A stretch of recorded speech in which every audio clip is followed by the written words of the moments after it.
الحمد للہ رب العالمین والصلاة والسلام علی سید الانبیاء والمرسلین اما بعد فاعوذ باللہ من الشیطان الرجیم بسم اللہ الرحمن الرحیم۔ الحمدللہ پروگرام الفرقان میں عقیدہ آخرت کا تذکرہ چل رہا تھا اور اس کے بارے میں مختلف احادیث کریمہ ذکر کی جا رہی تھیں جن میں آخرت سے متعلقہ علم دیا گیا، معلومات دی گئیں جن کو سننے کے بعد ہمیں معلوم ہوتا ہے کہ ہمیں آخرت کے بارے میں کن کن چیزوں کا اعتقاد رکھنا چاہیے۔ اور چونکہ ہمارے نبی کریم صلی اللہ علیہ وسلم نے اپنے رب کے حکم سے ان چیزوں کو بیان فرمایا، لہٰذا ان میں کوئی شکوک و شبہات نہیں ہوں گے۔ اگرچہ آخرت کے اکثر معاملات ایسے ہیں جو عقل سے ماوراء ہیں، یعنی عقل ان کا احاطہ کر ہی نہیں سکتی ہے، ان کا تصور قائم نہیں کر سکتی ہے۔ ایک عجیب و غریب آخرت کے احوال کی صورتحال ہے جس کی حقیقت تک پہنچنے تک ہماری عقل بالکل عاجز ہے اور یہ قصور مانتی ہے اپنا کہ میں وہاں تک نہیں پہنچ سکتی، لیکن ہمیں ماننا پڑے گا چاہے عقل اسے تسلیم کرے یا نہ کرے، اس لیے کہ ہمارے نبی کریم صلی اللہ علیہ وسلم نے یہ غیبی خبریں ہمیں عطا فرمائی ہیں۔ تو آخرت کے احوال سے متعلق ہم نے آپ کو پہلے بتایا تھا کہ اس میں موت کا معاملہ بھی ہے، پھر قبر کا معاملہ، پھر میدان محشر میں اٹھنا، اس کے علاوہ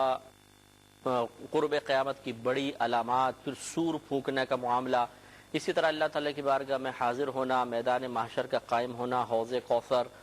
پل صراط، پھر جنت دوزخ کے اندر داخلہ، یہ تمام معاملات عقیدہ آخرت سے ہی تعلق رکھتے ہیں، یعنی ان کا عقیدہ رکھنا ہی اصل میں عقیدہ آخرت ہے۔ تو چنانچہ اس کے بارے میں مختلف حدیثیں ہم آپ کی خدمت میں عرض کر رہے تھے۔ ایک اور حدیث ہے بخاری و مسلم کی، کافی طویل حدیث پاک ہے لیکن بہت ہی آخرت کے بارے میں دلچسپ، اس میں نبی کریم صلی اللہ علیہ وسلم نے واقعہ بیان فرمایا، اور یہ تین حدیثیں ہیں جو تقریباً ملتی جلتی مضامین ہیں، الفاظ تھوڑے سے مختلف ہیں، واقعہ تھوڑا سا مختلف ہے، ہم تینوں آپ کی خدمت میں عرض کریں گے کیونکہ ان تمام باتوں کے سننے سے ہمارے عقیدے میں مضبوطی پیدا ہوتی ہے کہ واقعی ایک آخرت ہے اور اس طرح کے معاملات ہوں گے۔ یہ بخاری مسلم کے حدیث پاک ہے، حدیث نمبر 5341، اور حضرت ابو ہریرہ رضی اللہ تعالی عنہ اس کے راوی ہیں۔ یہ جیسے ہم نے پیچھے حضرت ابو سعید خدری رضی اللہ تعالیٰ عنہ کی حدیث مبارکہ عرض کی تھی کہ لوگوں نے سوال کیا صلی اللہ ہم اپنے رب کو دیکھیں گے، پھر سرکار نے فرمایا کیا تم سورج یا چاند کے دیکھنے میں شک کرتے ہو؟ اور صحابہ کرام نے جواب دیا تھا وہ تمام چیزیں اس میں بھی ہیں۔ آگے جو نئی چیز ہے اس میں یہ ہے، پھر نبی کریم صلی اللہ علیہ وسلم نے ارشاد فرمایا کہ دوزخ کے دونوں کناروں کے درمیان پل صراط قائم کیا جائے گا،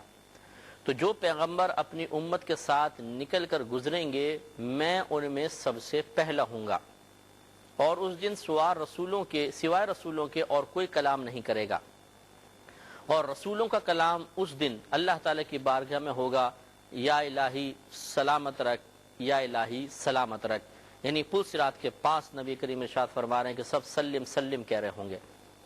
اور دوزخ میں خمدار کانٹے ہوں گے، سعدان کے کانٹوں کی طرح۔ سعدان ایک گھاس ہے جس میں کانٹے دار گھاس ہوتی ہے جو بہت بری طرح چبھتے ہیں، اور جانور کھاتے ہیں تو ان کی زبان پہ بھی لگ جاتے ہیں، جبڑوں میں چبھ جاتے ہیں۔ تو سرکار نے تشبیہ دیتے ہوئے فرمایا کہ سعدان کے کانٹوں کی طرح جہنم دوزخ میں خمدار کانٹے ہوں گے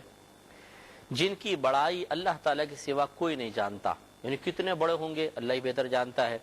وہ لوگوں کو ان کے اعمال کے مطابق اچک لیں گے، یعنی کانٹوں میں اٹک جائیں گے لوگ اس طریقے سے۔ ان میں سے بعض وہ ہوں گے جو اپنی بدعملی کی وجہ سے ہلاک کیے جائیں گے، اور بعض ان میں سے وہ ہوں گے جو زخمی ہو کر نجات پائیں گے، یہاں تک کہ جب اللہ تعالیٰ اپنے بندوں کا فیصلہ فرما کر فارغ ہو جائے گا اور جن کو آگ سے نکالنے کا ارادہ کیا جا چکا ہوگا انہیں نکال دیا جائے گا،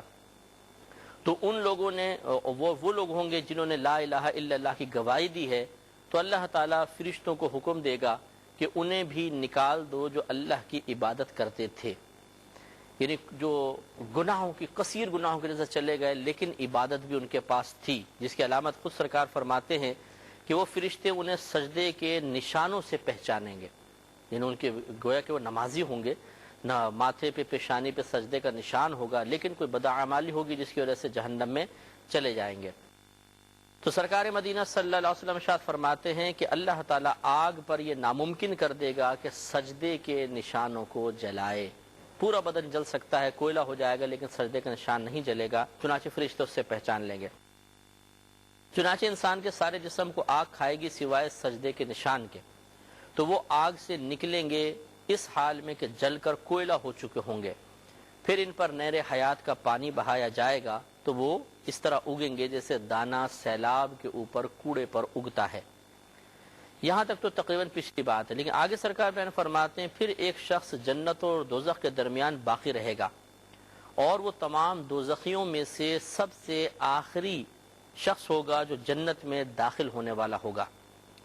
وہ اپنا منہ آگ کی طرف کیے ہوگا، عرض کرے گا یا رب میرا منہ آگ سے پھیر دے، مجھے اس کی بو نے تکلیف پہنچائی ہے۔ یعنی اسے جہنم سے نکالیں گے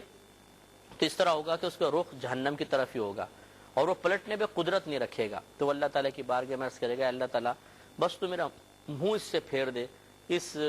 خطرناک مقام کی طرف دیکھنا میرے لیے بڑا تکلیف کا باعث ہے۔